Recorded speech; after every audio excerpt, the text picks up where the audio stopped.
I was an HIV researcher for like 6 years during my PhD. Here is the work that I did. I focused on studying this protein called tetherin. Now, tetherin is really interesting because both sides of the protein are embedded in our plasma membrane on the cell surface. We have our cell. Tetherin exists on the cell surface where both sides of the protein are embedded in the plasma membrane. This cell is HIV infected, and when HIV is trying to bud out of this cell, what happens with tetherin is that one end of it gets stuck in that budding portion, and as HIV continues to bud,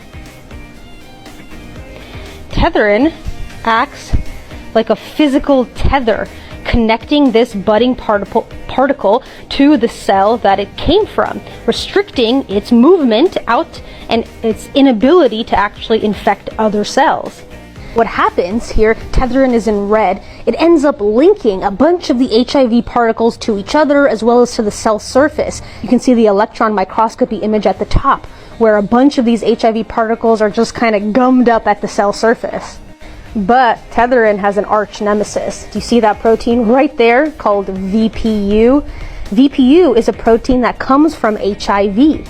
And it's there, and one of its main roles is to antagonize tetherin, to get it off the cell surface such that tetherin can no longer block HIV. So it was my job to figure out how I can use gene editing technologies like zinc finger nucleases and then eventually CRISPR-Cas9 to modify tetherin in such a way that it is no longer antagonized by VPU, and it can be reinvigorated to block HIV and hopefully create an HIV therapeutic. And this is my 80-page thesis paper on that topic.